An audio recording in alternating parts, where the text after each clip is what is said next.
Welcome, everyone, to the Tethys Shipyards. I am Takeshi Yamato, the Yard Master, joining our host, the Housecoat Gamer. Yo. Today we are taking a look at the Hydran fighter craft, and this one's a little different because the Hydrans actually have two different types of fighters. Which are basically more or less the same, with one exception. The guns they happen to mount. Yeah, they're basically the same thing, same basic design, same basic loadout. The main difference is one uses the Hydran Hellbore weapon, and the other uses the fusion cannon.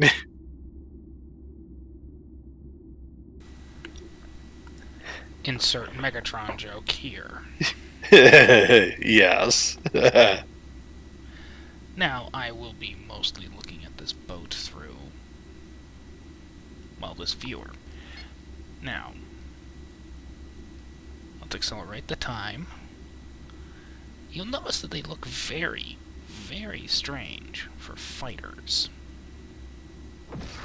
Yeah. Wide wings, a kind of boot. Yep. But this actually is useful for them. It allows them to mount multiple Gatling phasers. They each have 4. And a single heavy weapon, which in this case is either the Hellbore or the fusion cannon. Yeah. They were introduced during the late 60s.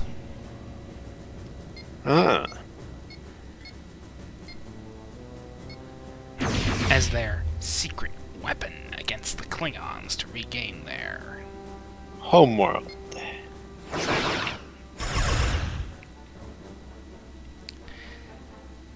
And the Klingons never saw it coming. Yeah. Just like they didn't see that coming. Yeah. Shields, they got fusioned. Yeah. One man said it best when it came to the Hydrans. The primary weapon battery of a Hydran ship is not its installed weapons. It is its fighter wing. So by the time you get within primary weapons range of the ship, you're already half crippled. If not already dead. Insert Fist of the North Star joke here. Regardless, when these craft were introduced, it started a bit of a craze. We must have fighters. And, yeah. Well, that craze lasted until the end of the century. You can blame technological development for that one. Yep. But fighters never really went away. They started coming back after Wolf 359 with the Federation Peregrine class attack fighter, and they really started coming back into vogue in the 2400s.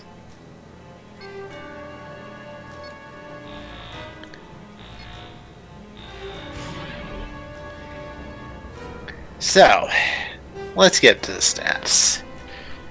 These things are... There's two different types, but they're still mostly the same stats. The Fusilier class and the Halberdier class. Both are shuttlecraft. Both count as having an entered service date of 2287. Just like every other small craft. These things, which means they have 27 system points to work with, and 3 department points. For a system spread, we gave these things comms 6, computers 3, engines 4, sensors 4, structure 3, weapons 7.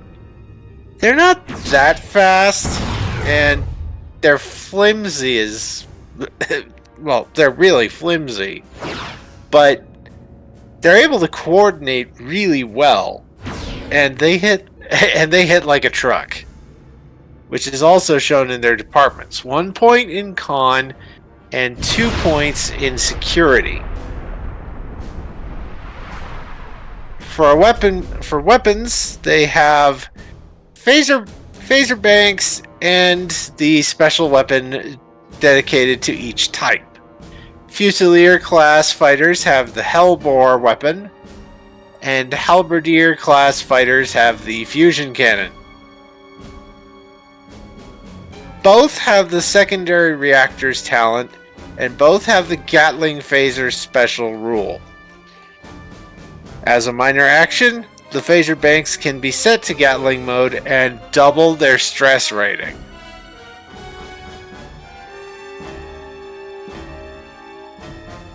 More gunfire is never a bad thing. Yep. And for descriptor trait, both have Hydran shuttle. Now, not showing you... as per the previous vids, we would normally be showing you a task force right about now. We still will. Just give me a moment.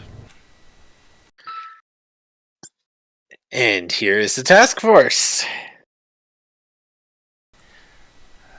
The 9th Carrier Strike Group. Of course, that's kind of superfluous when every single one of these things carries at least 3 fighters. Yeah. So many fighters. The only reason that the fighters aren't showing up is Ron can't place them with his little editor thing.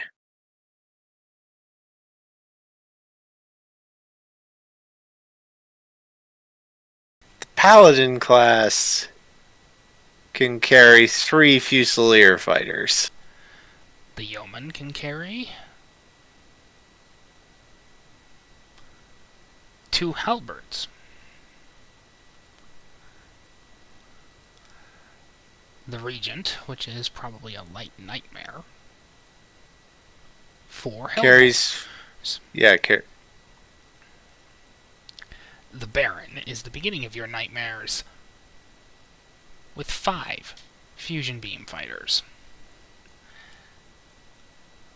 Then the Monarch is kind of undergunned here, but she can carry actually a lot more than 6. She can carry 24, a full squadron's worth.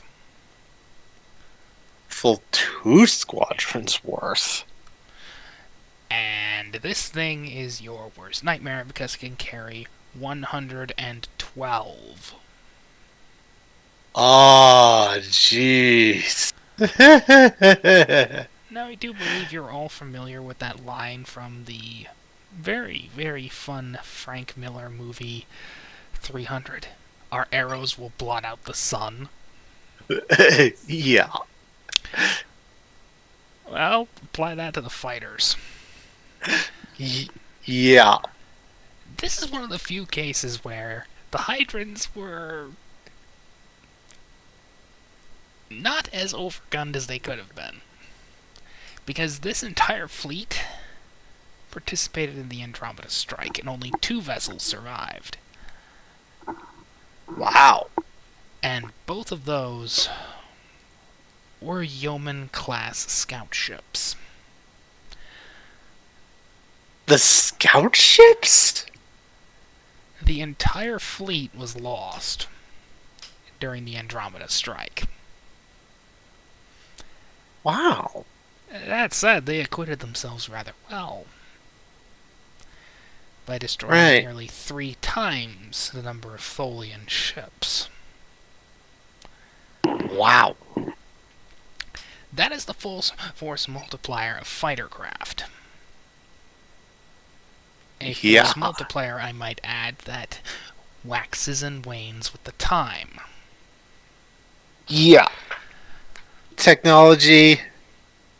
Yeah. Fighters are useful for a time, then technology makes them obsolete.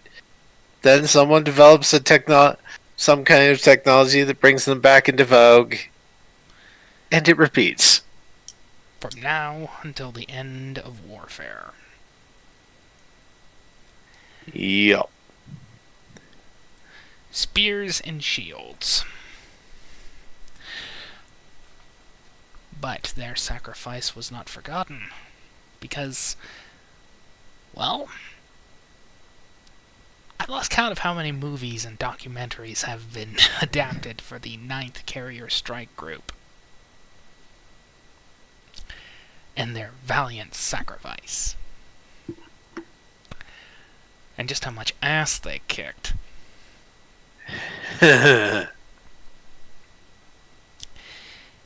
Bye-bye.